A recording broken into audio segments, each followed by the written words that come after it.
For those looking for a liberatory martial arts learning approach and curriculum, we've created Liberation Martial Arts. It doesn't just teach you martial arts, it's also an approach to learning movement skills. The whole point of our program is to remove the need for a coach, to liberate you from the need of top-down instruction and toxic gyms. If you have a coach and also have a gym, then you can apply our learning approach to improve your progress. Or maybe you also need a supplemental martial arts community as a counter to the commercial gym you go to. You can actually apply our learning approach to learn anything, and our practitioners are. They're applying it to all sorts of things, whether physical, mental, or even personal. It's just a radically different approach to everything.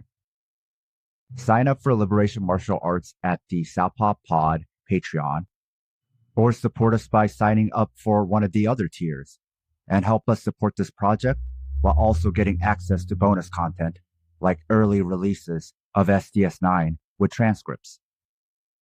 SDS9 Season 3 was recorded from the beginning of 2023 to early 2024 and was first published on Patreon. Now that we're done with the season, the entire season is being released all at once on the Southpaw public feed. Find Season 4 on the Southpaw Pod Patreon.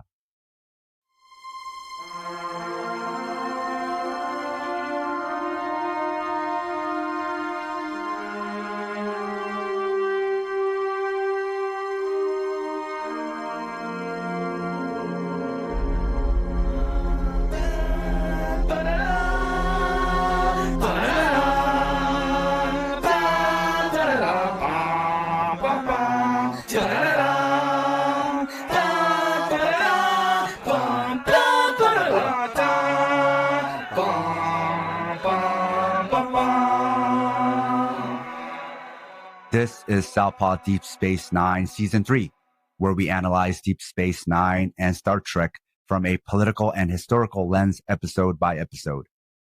I'm watching DS9 with fresh eyes, and Scott is our veteran Trek fan.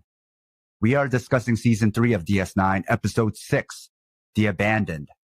Scott, can you tell us about this episode? At Quark's, people are having fun and playing Dabo, that sort of roulette game that they play. Marta, a Bajoran Dabo girl, is acting as a cooler for a guy that is winning too much money, and it is effective. Jake is there because, he's dating Marta, and they come up and they talk, and Marta points out that she's been invited by Jake's dad, Ben, for dinner coming up. And Jake is taken aback at first, but rises to the occasion and says it's going to be fun. A Boslick captain shows up to talk to Quark to negotiate some salvaged goods from the Gamma Quadrant. Quark buys some of it with some latinum, and he gets there and he finds a baby. Uh-oh. On the sick bay, Sisko is incredulous that Quark would buy a baby. Quark is like, no, I'd buy lots of things, but I didn't buy a baby. It wasn't on purpose.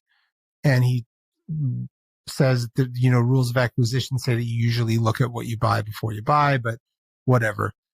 But so Quark unhappily gives wreckage to the team, and Sisko is memorized by this baby, because as Sisko sees, as Ben sees his son growing up, he just misses when his kid was a kid. He's got a girlfriend. He's 16, And back at the Sisko house, Ben, is trying to hug Jake, but Jake's being like standoffish and is annoyed that Ben invited Marta for dinner. But Ben says he just wants to get to know her and just wants to, meet her. And some of Jake's uneasiness is assuaged. Back on the sick bay, the baby is now a boy. He has aged rapidly. Humanoids typically don't age this fast. The boy is hungry for food and knowledge, and there's some enzymes they're missing, science stuff. And Bashir believes that the child is a genetically engineered being. And then, we have Miles and Ben talking about the vessel that the baby came in on. And we find out that actually Ben has some reservations about Jake dating Marta, who's 20 years old and a Dabo girl, and just wants to see who he will be competing against for Jake's love, super sort of like unhealthy, toxic thing, and a little judgy because I get, people judge that the role of a Dabo girl is this sort of, job of ill repute, but that's not cool. We don't judge. All work is work, right? So he's like, he doesn't want to like her. And I wasn't that happy about that. Kira brings Odo some flowers in to see his new digs. He has a new setup. He's a new man since visiting his home world, and he's got all these different shapes and forms and things around his house that he becomes, and he puts the flowers that Kira gave him in the bucket that he used to revert to, because as you know, he can hold his form for only so long before he reverts to his sort of goo form. And so then we have Bashir and Dax talking about that there are some problems in the child's engineering, but then they are called to the promenade. The child is now a teenager running around scared. Odo stops him by turning into a blob, and you're like, oh, he's Jem'Hadar, and looks at Odo with respect and deference.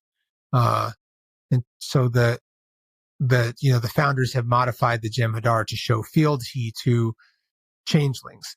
But Odo realizes that he's going to be sent to the Federation for tests, and he's been tested on in the past. So he says, I want to work with this guy. I want to teach him some stuff. Just wants to be buddies with this Jem'Hadar fella. At the Cisco's, Marta, Jake, and Ben are having some shrimp Creole. Marta talks about her family and life on Bajor, and that she works really hard, and that it's unfortunate that some of her family are not talking to her because they judge her for her job. But why would you judge someone for something that they do? And Ben is taken aback by that, and she's really smart and kind and is crazy about Jake, and points out that he writes beautiful poetry, and Ben didn't know that, and he's really good at games, and Ben didn't know that, and they talk amongst themselves, and Ben realizes that he was wrong about her, and that also that there are things about his son that he doesn't know. Not a bad thing, it's just a thing. So back looking at the Jem'Hadar salvage, they realize that it looks like the Jem'Hadar are genetically designed to be addicted to these certain enzymes, and the founders use their addiction and their need for these enzymes as control. It's like not great.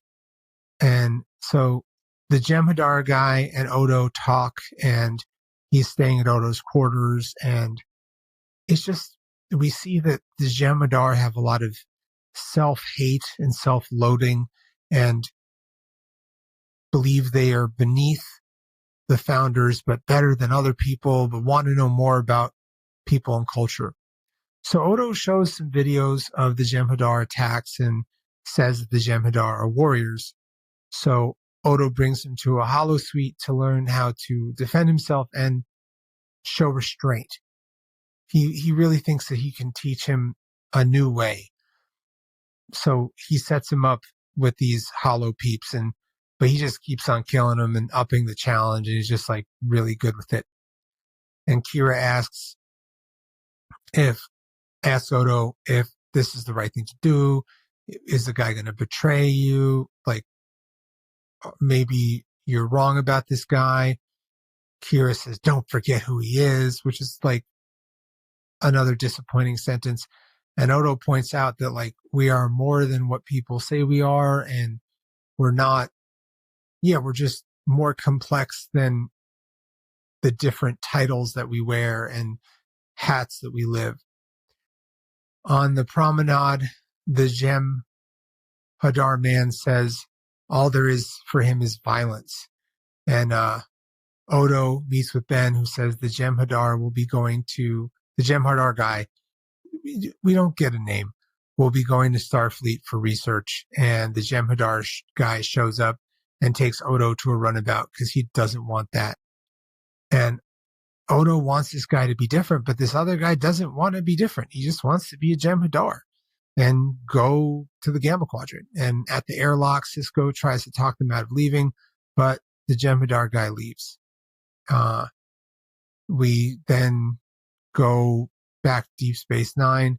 Ben explains that he likes and supports Jake's relationship and is happy to learn more about him. And Odo tells Kara that she was right about the boy. A note to our listeners. If you love the Southpaw Project, please support us and help us get paid for our labor by financially supporting us on Patreon. This will give you access to exclusive bonus content, like early releases of Southpaw Deep Space Nine, our fictional narrative podcast, Fighters Brew, break-free versions of our shows without interruptions like you're hearing now, bonus articles, Fighters Brew transcripts with extra content, Liberation Martial Arts Online, as well as our private chat group on Discord. You can also make one-time donations at Ko-Fi or show your solidarity by wearing our swag. You can find all pertinent links at southpawpod.com. Something we talked about is how what makes DS9 different is in how it is willing to go into the gray and do episodes that make people uncomfortable. And this was one of those episodes. But the thing about gray episodes, I'm often not sure what the shows are saying, or I don't like what the show is saying. First off, Jake and Marta. If Jake is a minor and she's an adult, this is a problem. But a problem that hasn't been acknowledged in this episode and the previous one that first mentioned Marta. Because now we know Jake has been seeing Marta for quite some time now. Now, if Marta is not an adult and she's the same age as Jake, we have another problem. The sexualizing of a minor and allowing a minor to work as a Dabo girl when we saw in season 1 that being a Dabo girl also means being a sexual servant to Quark. There was an early episode in season 1 where they talked about the contract, and the contract included some form of sexual servitude. There's also other innuendos about Dabo girls, which you alluded to, that the show probably will never explicitly say, but tries to make it seem like they're also sex workers. But then if she's a minor, you got child sex abuse, sex trafficking. It's a problem. But none of these possibilities are brought up. So that bothered me, and I don't know where they're going with this or why they even have this storyline or what they're trying to say.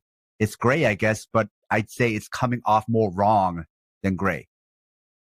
Even just the behavior of everybody acting nonchalantly about it, or that is just not wrong, but just like, oh, she's a girl from the wrong side of the tracks kind of thing. It just kind of downplays what's really happening. Then you got the selling of a baby, and the baby is played by an actual black baby who, other than a small prosthetic on their forehead, is just an actual black baby. So we start with this, and then you get all the bioessentialism about this life form and also seeing it as a quote unquote specimen, all by the quote unquote good guys, by Starfleet. But rather than driving home the problem of eugenics, race science, enslavement, and so forth, they really do make the Jem'Hadar child too young adult, just too one-dimensional. And this is another Odo episode, and in nearly all the Odo episodes where he's the main focal point, the rest of the crew come off looking like shit, at least in my opinion. Like, yes, he's the cop, but in episodes where he's the focal point, he's often the voice of reason, asking for something to be given personhood, and everyone else saying, nah. I feel like Odo really challenges leftist black and white narratives because it's not as simple as ACAB. Because if you have that energy for Odo, then you have to have that and even more for some of the other characters. I mean, often Kira and Sisko in these Odo episodes are often more fash than Odo. Sisko is the, I'll do fascism for orders. And Kira is more the, some races are just inferior. Like Odo really highlights a lot of the problems I have with the mainstream left analysis, where they look more at characteristics rather than results, or what actually does more harm or has more power. Like Cuba, for instance. For some, it fits into their simplistic cartoonish bucket for bad things, since it had the same leader for a long time, and the US does not fit into the bucket because the person who's thinking this, they live here, and maybe life isn't so bad for them. So how bad could the US be? And also, presidents change. So since it doesn't fit into the bucket of bad guy TM, they tacitly support the US and explicitly oppose Cuba and demand stricter sanctions or even invasion again. But rather than using characteristics or buckets to decide who is more immoral, just actually use moral philosophy. Don't use something as a substitute for moral philosophy to figure out the morals. Just use moral philosophy then. Look at who has more power, who does more harm, who is harming who, who's got whose boot on their neck. It's time to recalibrate from the simple ACAB or anti-authoritarian black and white lefty analysis to a decolonial lefty analysis. In this episode, you also have Odo creating his own space and abandoning the bucket. And you can look at this from a decolonial lens where all of this is a sign of personal decolonization. Odo is decolonizing himself. Now, ever since he had that run-in with his people, he's using his powers more. He doesn't want to be the quote unquote savage, the beast of burden, the specimen in the human zoo. And he doesn't want anyone else to be that either. That's been a theme of many Odo episodes. That's been his moral compass, where he even wanted ants to non-organic matter to be respected, all to the chagrin of Starfleet and the Bajoran Provisional Government. But going back to what the episode is trying to say, or what is its politics, the way it ends with Odo saying Kira was right and some races are essentially evil or less than, it's like, what the fuck? Remember, the Jem'Hadar in this episode started out as a black child, and even with Sisko relating it to baby Jake. It's an episode that shows fascism, but then ends up condoning and agreeing with fascism.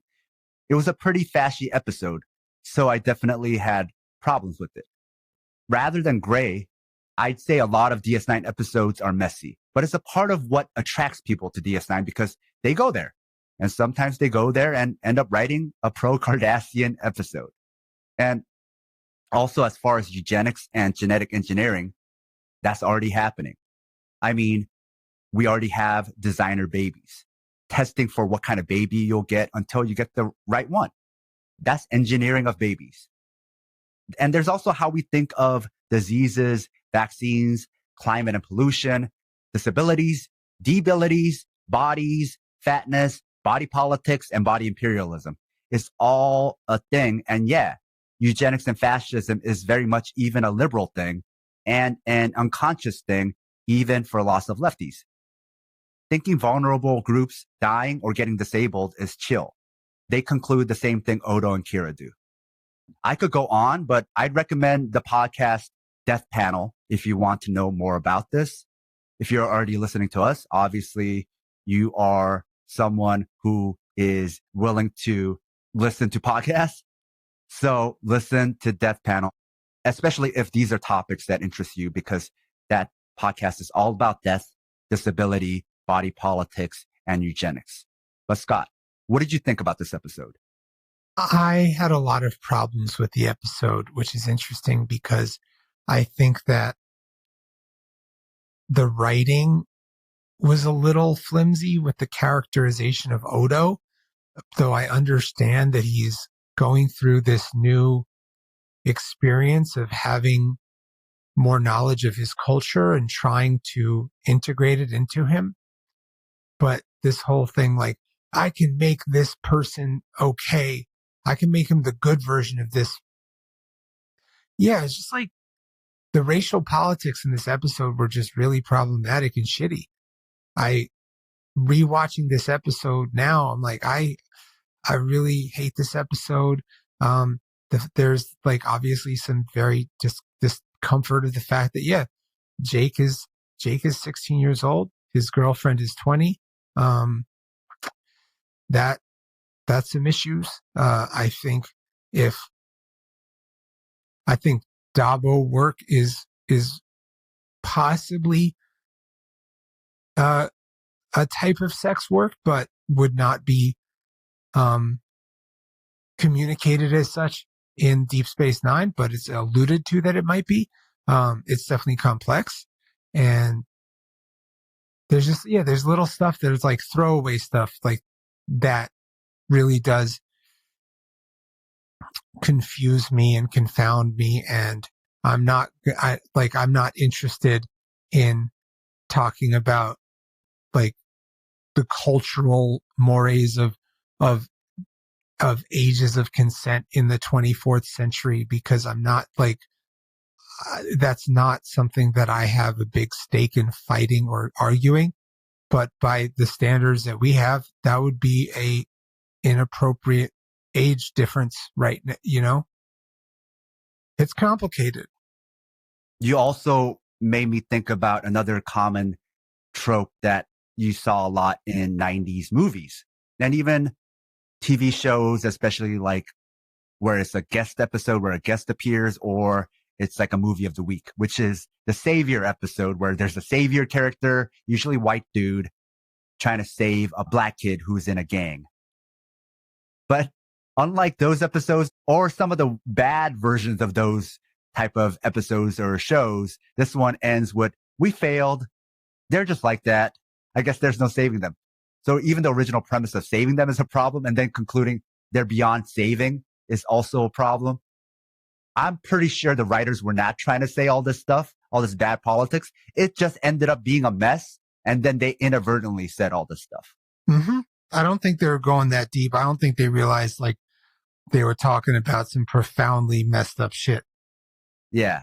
So it's like you end up making a show where people, especially people who are oppressed, marginalized, are like going to watch this and it's like, huh, yeah, that doesn't make me feel good. Right.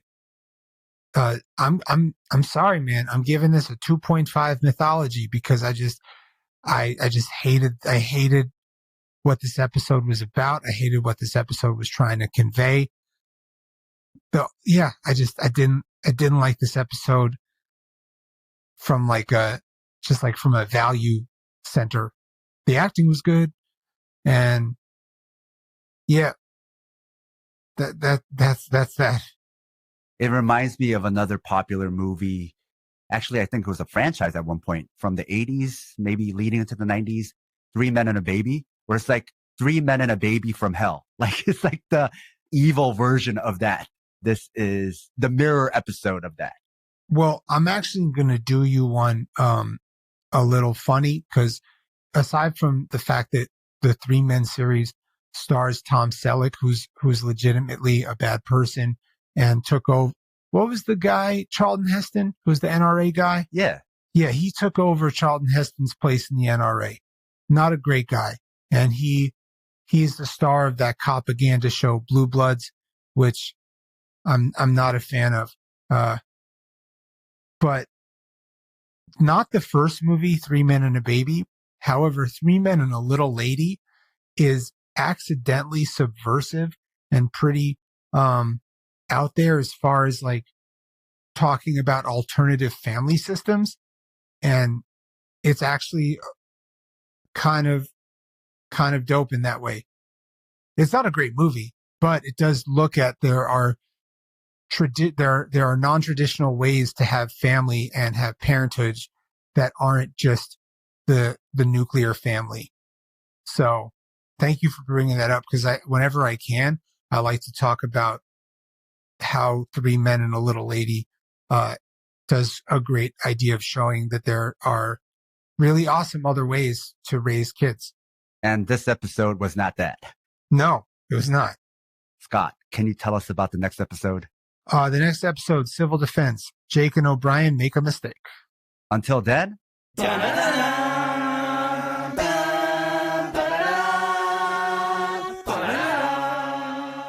If you like this episode and like what we do, support us on Patreon.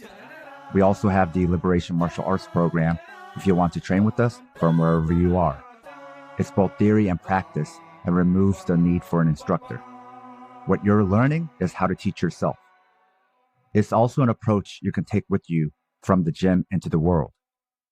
Sponsors get a monthly training session with me, either in person or online.